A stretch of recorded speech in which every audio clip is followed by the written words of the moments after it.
Hello everyone and welcome to Medford Anywhere Learning TV. We're glad you're tuned in. We want to give a shout out to our friends at Southern Oregon PBS, KTVL, KDRV, and the Dove Network. Thank you for hosting us on your station. In the Medford School District, we have one shared vision, and that we believe that all are learning, and learning is for all. And what better place to do that than right here on Medford Anywhere Learning TV. Hi, my name is Mrs. Wolf, and today we're going to learn about poetry, reading poetry, writing poetry, and writing about poetry. What do you think of when you hear the word poetry? Some of you may have said that you really love poetry, and some of you may have thought about Shakespeare, who admittedly is a tough author to understand. Some of you may have thought about rhyme or meter or rhythm, and how that really is either hard to read or hard to write. Poetry is really important. In fact, Joy Harjo, our U.S. Poet Laureate, said, "Without poetry, we lose our way." First, we're going to talk about some vocabulary that goes along with reading and writing about poetry. First is literary devices, specific language techniques that writers use in order to get their message across. The next is imagery. This is language that appeals to the five senses to help writers describe and give their readers a sense of what they want to express. The next is connotation.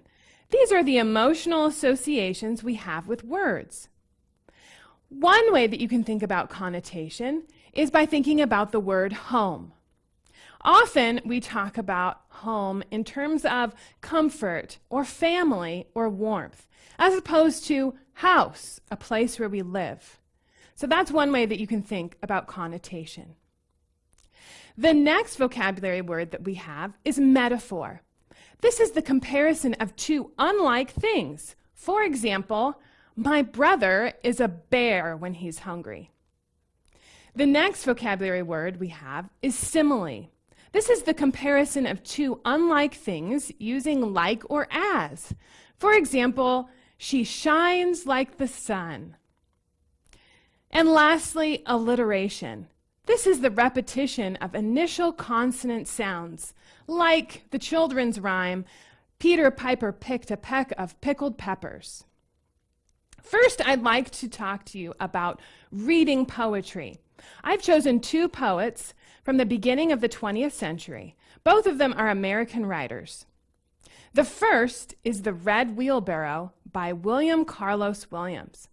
William Carlos Williams was a poet from the early 20th century. He's an American poet and also a doctor. And this is one of his most famous poems. So much depends upon a red wheelbarrow, glazed with rainwater, beside the white chickens. That is such a simple poem, and yet so profound. He focuses in on some imagery there. That's why he's called an imagist. The red wheelbarrow, that it is glazed with rainwater, and that it is right beside the white chickens. We're not sure what so much depends upon this red wheelbarrow that's covered in rainwater with the white chickens next to it, but we can appreciate it for the imagery that he shares with us. The next poem I'd like to share with you is Fog by Carl Sandburg. Carl Sandburg is another American poet from the 20th century, and here is one of his poems. The fog comes on little cat feet. It sits looking over harbor and city, on silent haunches, and then moves on. Carl Sandburg is using a metaphor here, comparing the fog to a cat. And if you have a cat, you know that cats can creep in on cat feet very silently, just like fog. And so by using this comparison, Carl Sandburg is not only giving us an image of what the fog looks like, but we can go beyond the literal understanding of the text and of the words to understand fog like an animal that is creeping in and looking at the harbor and the city. One thing I'd like to share with you is how you can write poetry. Now, a lot of you may be intimidated when you think of writing poetry. You're not sure how to do that. But you have to remember that just like the poems that we just read, which were about everyday objects, you can write about everyday objects too. You also don't have to write with rhyme or meter. So I'd encourage you to gather some everyday objects, some things lying around your house that you want to write about, and I'm going to show you how you can easily write some poetry. I have an orange here, I have some paper, and I have a pen. And I could write about all three of these, but I'm going to choose to write about the orange. So first, I'm just going to write that on my paper here. And then I'm going to brainstorm some things about the orange, some imagery, some language that appeals to my five senses. So first I notice that it is cold. And it is also orange.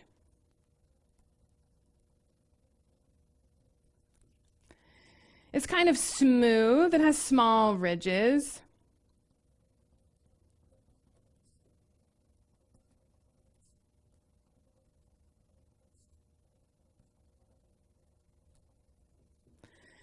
I also noticed that it is round, that it is a globe.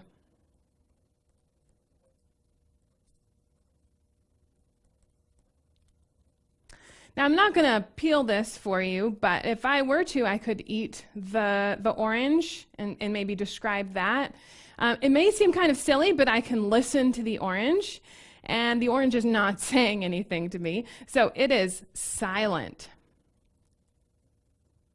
So I'm going to look at these words and see what I can come up with. One thing that my orange does is that it sits on a counter. So I'm going to start, my title is going to be, I think I'm going to start it with just titling it an orange. Kind of like what William Carlos Williams and Carl Sandburg did with their poems. They just titled it with the object, the name of the object itself. So I think about my orange and where it usually is, and it usually is on my counter. So the orange, I'm going to start off with that, sits on my counter. And I can put end punctuation here, or I cannot.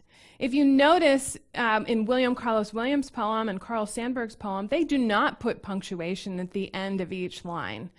So I think I'm just going to leave it without punctuation. And then I look at my list, and I like the word smooth and silent. I'm a fan of alliteration personally. And this orange just seems very calm to me. So I'm going to add to my brainstorm a word many of you may be familiar with, serene, which also starts with S. And I'm going to add that to my poem. So I have here smooth. And in order to highlight those words, I'm just going to list them vertically here. Silent, serene. And I like the idea of not having any punctuation in there. So I'm going to leave it like that. That's my poem. Pretty simple. Another thing that I can do is compare my orange to something. Use a metaphor or a simile. So here I can think of some ideas like my orange is like the sun, question mark. Or I can add in a metaphor here. The sun is an orange. I kind of like that one. So I'm going to go with that. I'm going to cross this off. Okay, I'm going to edit right here for you. It does not have to be perfect the first time. Just like any other type of writing, you are going to go through drafts of your poetry, and that is okay. The sun is an orange. And when I think of oranges, sometimes I think of them hanging on an orange tree. So if I have my metaphor, the sun is an orange, I'm going to put on here hanging. And where does the sun hang? In the sky. Okay. And maybe I try to reach for that orange, just like or the sun, excuse me. Just like I want to pick an orange and maybe it's too high for me, I'm going to try and pick the sun here. I reach up to pick it. It is out of reach. Out of my reach. And I'm going to put a period there. And then maybe I'll end with some of the words that I had in my first poem. Serene.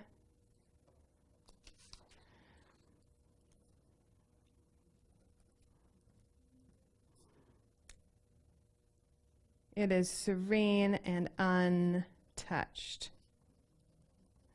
So I'm going to read my poem here. The sun is an orange hanging in the sky. I reach up to pick it. It is out of my reach. It is serene and untouched. Maybe I read that and I think, oh, maybe I don't like repeating the word reach here, so I am going to cross that out. It is out of my reach. Maybe it is too high for me. So editing poetry can get pretty messy here. It is serene and untouched. Maybe I'm going to switch these. So I'm just going to circle these and switch them. So those are some ways that you can write about poetry, looking for imagery, looking for metaphor and simile. Next, I'd like to share with you how you can write about poetry. How can you understand the meaning of a poem? I have a few steps that you can follow. The first is to read it once to get the gist and to circle any words that you don't understand. The second is to read through and then summarize what is literally happening in the poem. And then third, highlight any figurative language or literary devices that you see in that poem. So I'd like to share with you a poem called Harlem by Langston Hughes. Langston Hughes was a writer at the beginning of the 20th century who lived in Harlem, in New York City, and he was part of a movement called the Harlem Renaissance, where many people were exploring new ways to write music, to write literature and poetry, and to make art. So here is his poem, Harlem. What happens to a dream deferred? Does it dry up like a raisin in the sun, or fester like a sore and then run? Does it stink like rotten meat, or crust and sugar over like a syrupy sweet? Maybe it just sags like a heavy load. Or does it explode? That's our first reading to get the gist. Now I'm going to go back through and summarize what I've learned and also circle words that I don't understand. I would circle a dream deferred. What does deferred mean is a question that I would have. Or fester, like a sore. What does fester mean? We're going to come back to that.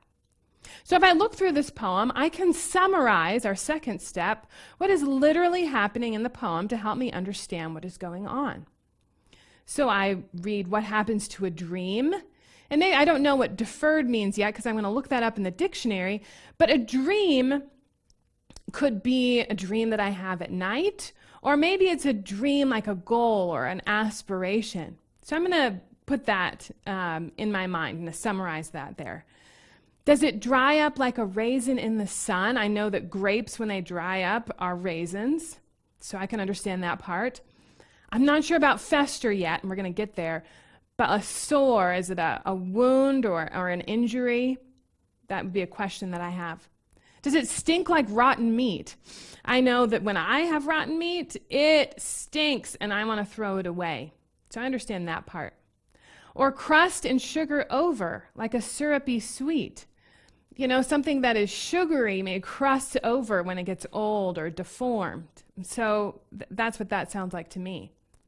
Maybe it just sags like a heavy load. Like when you have a heavy load in your backpack and it just sags on your back. And then does it explode? I'm not sure about that part, so I'm going to come back to that. So that's our second reading. I have just gone through and identified words that I wasn't sure about, and I also summarized what I understood of the poem. The important thing here is that I don't understand the entire poem, but I am summarizing the parts that I do understand so that I can move forward.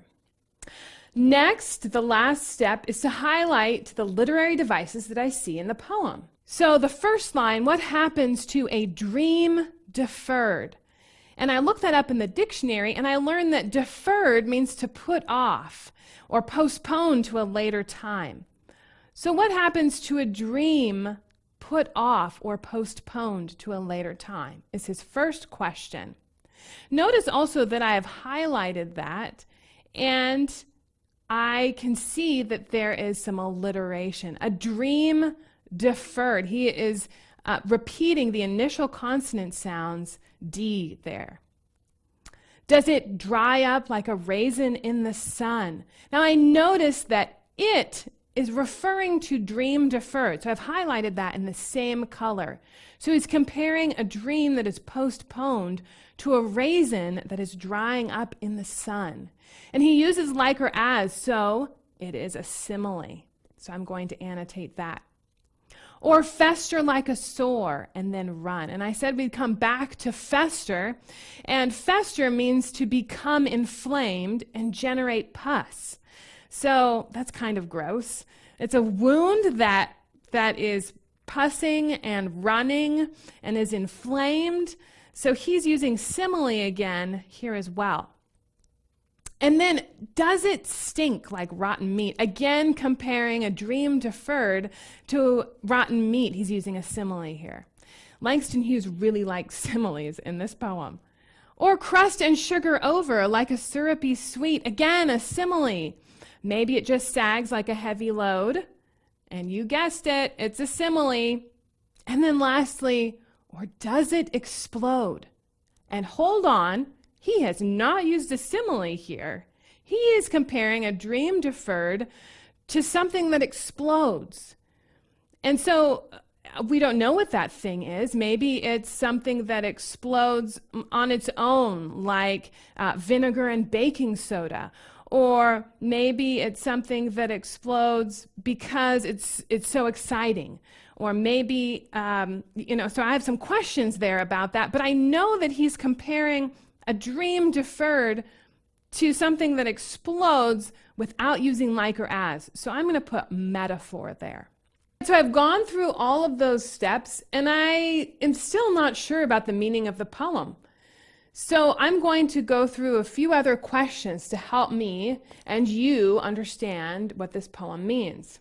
So how do we determine the meaning of a poem? The first question you can ask yourself is, what does the poet refer to or repeat throughout the poem? So here we can see that he repeats a dream deferred, or at least refers to it over and over and over again. So that gives us a clue that that's an important part of this poem. 2, what comparisons does the poet make? Metaphors and similes. Well, we can see that Langston Hughes uses a ton of metaphors and similes here in this poem. And so by comparing over and over and over again the dream deferred to different things, he is telling us something important there about a dream deferred. 3, what is the poet emphasizing through the literary devices they have chosen? So because he continues to refer to a dream deferred and uses similes and a metaphor to refer to those, we can see that that is really important, but also I want to start to list those similes. It dries up like a raisin in the sun. It's a sore that festers and runs. It's rotten meat. It's a deformed piece of candy. It's a sagging load, and then it explodes. We think back to our vocabulary words. Connotation is where we have those emotional meanings associated with words. And I look at this list and I see that all of these are negative, that these words have negative connotations. And so a dream deferred, that is a dream that is put off or postponed, has negative consequences. Okay, so I can hold on to that as the meaning of this poem. That last question, what is the historical background of a poem, is really important in this case. And I had to do some research to understand the historical background of Harlem. Langston Hughes was writing during the early 20th century when many African Americans were experiencing discrimination. There was a lot of segregation in the United States, in the North as well as the South. And so we can infer or guess that this poem really is referring to dreams that were deferred by African Americans, and either through their own choices or the choices of others. So after we've asked ourselves those questions, then we can determine some meaning. And I can guess here that the meaning is that the dream that is deferred has negative consequences and may alter that dream forever. So you may be asking, how do I write an analysis of poetry? First, don't panic. Second, you need to start with a claim about the message of the poem. The third step is to include some evidence from the poem. And the fourth step is to write commentary about how your evidence supports your claim. Here are some sentence starters that can help you get started. First, you need to write a claim. And here is a sentence frame that you could use. In the poem,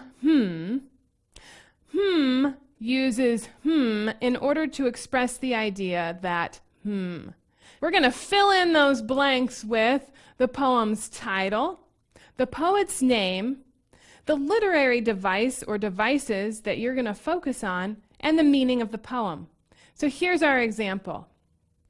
In the poem Harlem, Langston Hughes uses similes in order to express the idea that dreams that are put off or postponed disintegrate and fall apart before they can be realized. So that is our claim. Next, we need to find some evidence that's going to support that claim. And because I chose similes, I need to find a simile from the poem to include there. So our next step is to include evidence. Here's our sentence frame. For example, he or she utilizes, which is a sophisticated word for uses, when he or she writes And we want to fill in the blanks with the device that we're using and a quote from the poem. So here's an example from our poem, Harlem. For example, he utilizes simile when he writes, "Does it dry up like a raisin in the sun?" Great, so now we have our claim and our evidence, but now we need to write some commentary to connect the two. When the author, he is or she is illustrating or emphasizing, And we want to fill in the blanks with a reference to the evidence and then also the meaning of the poem. And we're not going to go back to the same words that we used in the claim because that would be repetitive. So we need to find a different way to express that. So here's our example from our poem. When the author compares a postponed dream to a dried up raisin, he is illustrating how putting off dreams can change them forever. So there you have it. There's our commentary. And voila, put it all together and you have an analysis. Here is our claim, our evidence, and our commentary. You could add in more evidence and commentary and then a concluding sentence to make this a more robust paragraph. That's all I have for you folks. Thank you for watching Medford Anywhere Learning TV. Thanks for tuning in to Medford Anywhere Learning TV. Medford School District is a place where all are learning, and learning is for all.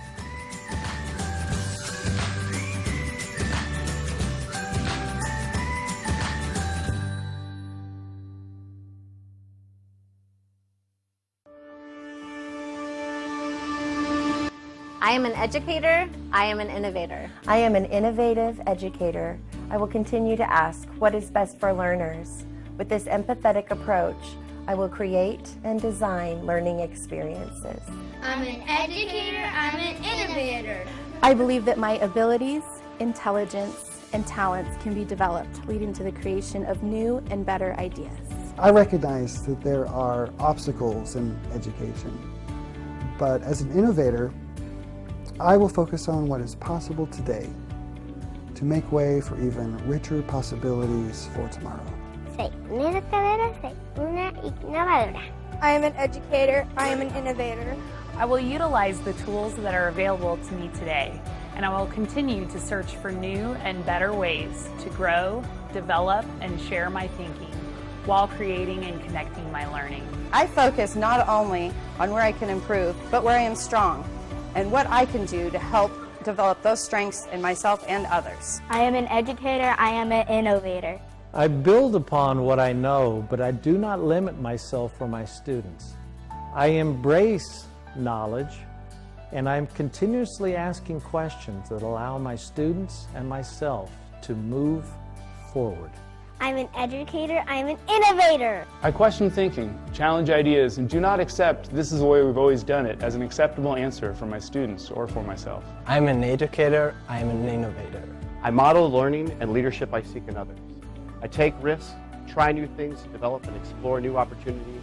I ask others to take risks in their learning, and I openly model that I'm willing to do the same. I believe that working in isolation is the enemy of innovation.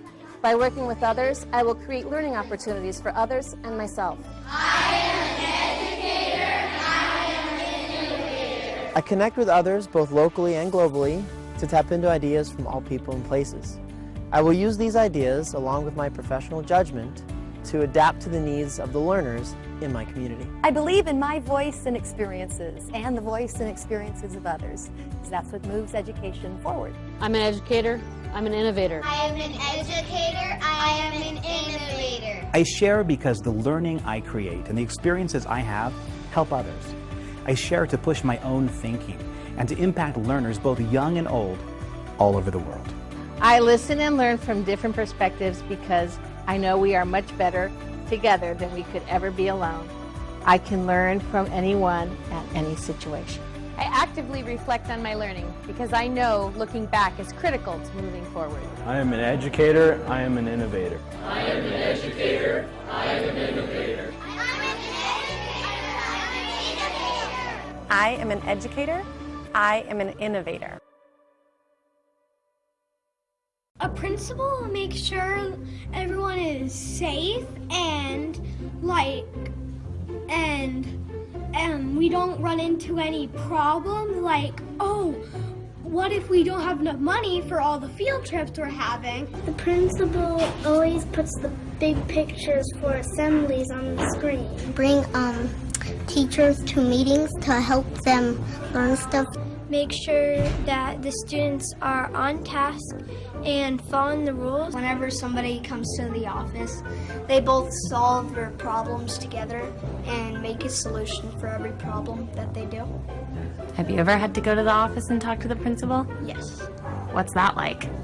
I actually went there today. She would find out some fundraisers for us to find enough money, and so our school doesn't have any problems. If there wasn't a principal, it would probably be total chaos and the teachers would be arguing all the time.